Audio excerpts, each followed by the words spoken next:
پیارے نوجوان بچوں، نبی کریم صلی اللہ تعالیٰ علیہ وسلم کے صحابہ کرام، اللہ تبارک و تعالیٰ نے امت کے اندر ان کو بہت بڑا مقام اور مرتبہ عطا فرمایا۔ سبحان اللہ، سبحان کہ اللہ۔ سب سے بڑا مقام اور مرتبہ، کوئی امت کے اندر غوث ہے، کوئی کتب ہے، کچھ ابدال میں سے ہیں، لیکن حضور علیہ الصلوۃ والسلام کے صحابہ کرام کے مقام اور مرتبے کو کوئی غوث اور کتب بھی نہیں پہنچ سکتا ہے۔ اور پھر صحابہ کرام میں سے وہ صحابہ کرام جن کو حضور علیہ الصلوۃ والسلام نے زمین پر چلتے ہوئے جنت کی بشارت دی، جو بدر کے اندر شامل ہوئے، جو بیعت رضوان کے اندر شامل ہوئے، اور پھر وہ صحابہ کرام کہ جن کو اللہ کے نبی صلی اللہ علیہ وسلم نے فرمایا کہ علیکم بسنتی و سنت خلفاء الراشدین المہدیین، اللہ فرمایا میرے خلفاء راشدین تم پر میرا طریقہ اور میرے خلفاء کا طریقہ لازم و ضروری ہے۔ سبحان ان اللہ۔ میں سے خلیفہ ثالث سیدنا عثمان بن عفان رضی اللہ تعالیٰ عنہ، عثمان غنی رضی اللہ تعالیٰ عنہ کی ذات ببرکات، اللہ تبارک و تعالیٰ نے ہر جہد سے آپ کو اکمل و کامل بنایا۔ جمعۃ المبارک کا خطبہ جب خطیب دیتا ہے تو آپ کا جب نام لیتا ہے تو جامع القرآن کامل الحیاء والایقان عثمان بن عفان، سبحان اللہ۔ سبحان اللہ، سبحان اللہ۔ آپ جامع قرآن بھی ہیں، آپ کامل الحیاء والایقان بھی ہیں۔ کیا کہنے، کیا میرے نبی صلی اللہ علیہ وسلم کے تمام صحابہ کرام حیا والے، تمام سخی، تمام شجاعت والے، تمام صدیق اور تمام جو ہے صفات رکھنے والے، لیکن کسی صحابہ میں سے کسی صحابی رسول کو کسی چیز میں کمال مل جاتا ہے، اور یقیناً یہ کمال بھی میرے آقا کی نظر سے ملتا ہے۔ وَيُزَكِّيهِمْ وَيُعَلِّمُهُمْ، جس کو جو ملا، حضور کی آل کو اگر اعزاز حاصل ہے، حضور کے اصحاب کو اگر اعزاز حاصل ہے، یثرب مدینہ منورہ اور طابہ اور طیبہ بنا ہے، یہ سب صدقہ ہے میرے آقا صلی اللہ علیہ وآلہ وسلم کا۔ مرکز و محور وہ ہیں۔ حضور صلی اللہ علیہ وسلم نے خاص طور پر فرمایا کہ میں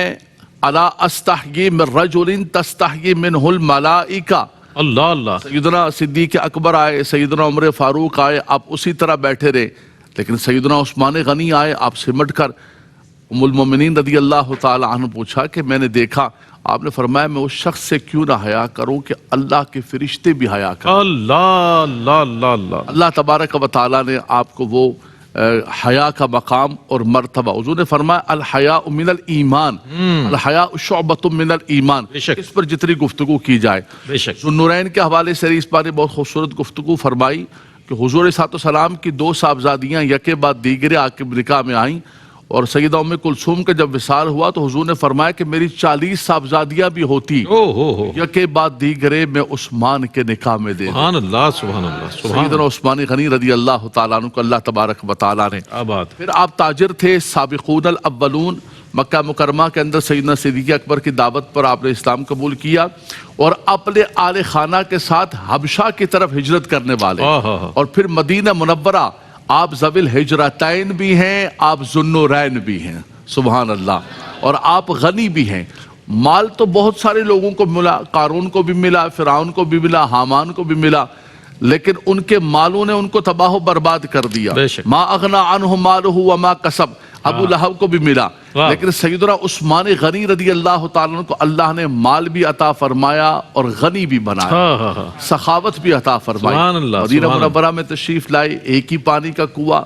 یہودی پانی کو بیچ رہا ہے، حضور نے فرمایا کون ہے جو مسلمانوں کے لیے آسانی پیدا کرے؟ آپ نے فرمایا میں کروں گا۔ آپ نے اس بیر رومہ کو بیر عثمان بنا دیا۔ مسجد نبوی کے اندر نمازیوں کے لیے تنگی ہو گئی، آپ نے اپنے مال کو خرچ کیا اور مسجد کو وسیع فرمایا۔ جیش عسرہ، تنگی کا سال ہے اور ایک لشکر تیار ہو رہا ہے، حضور نے فرمایا کون ہے جو لشکر کے لیے دے گا؟ بار بار حضور ترغیب دیتے، بار بار سیدنا عثمان غنی کھڑے ہو جاتے، یا رسول اللہ 100 اونٹ بما سامان کے، بما پالان کے۔ میرے بچوں آج کے زمانے کے اندر تو آپ کو اونٹ کا نہیں پتہ چلے گا اتنا، آپ یہ سمجھیں کہ اونٹ جو ہے اس وقت صحرا کی لینڈ کروزر تھی، 100 اونٹ بما سامان، مال بردار جیسے کہیں، مال بردار، سبحان اللہ، 100 اونٹ بما سامان کے، بما پالان کے۔ حضور صلی اللہ علیہ وسلم کی بارگاہ میں دینار، سونے کا سکہ دینار آپ نے پیش فرمائے، حضور اپنے ہاتھوں میں لے کر فرما رہے تھے ما در عثمان ما عمل بعد اللہ اللہ اللہ اللہ حضور کا چہرہ خوش ہو رہا، فرمایا عثمان نے تو حد کر دی، عثمان نے جنت کو خرید لیا، عثمان نے اتنا کر دیا کہ اب کچھ نہ بھی کرے تو عثمان کو ضرورت نہیں ہے۔ لیکن وہ عثمان غنی رضی اللہ تعالیٰ عنہ جن کو اللہ تبارک و تعالیٰ نے جتنا زیادہ مال آتا اتنا زیادہ خرچ کرتے، آپ کا شوق تھا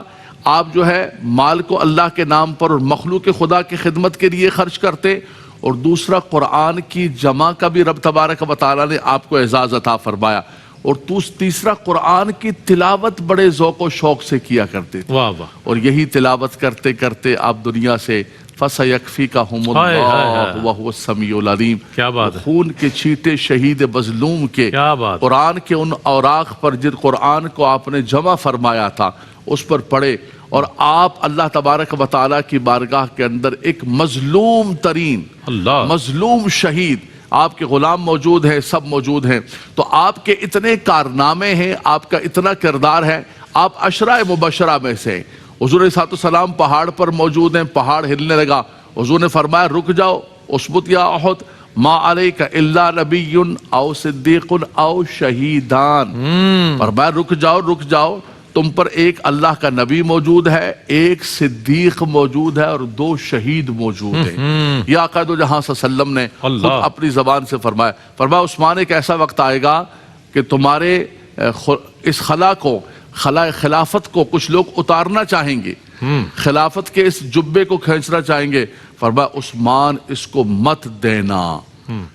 جب لوگوں نے کہا کہ آپ دستبردار ہو جائیں، فرمایا میرے آقا صلی اللہ علیہ وسلم نے منع کیا تھا کہ ان باغیوں اور فسادیوں کے ہاتھ میں یہ خلافت نہ دے کر جانا۔ فساد نہیں کیا آپ نے، اپنے غلاموں کو بھی منع کر دیا، لیکن اس خلا خلافت کو اتار کر ان ظالموں کے ہاتھ میں نہیں دیا، اور وہ شہادت کا مرتبہ اللہ نے آپ کو عطا فرمایا۔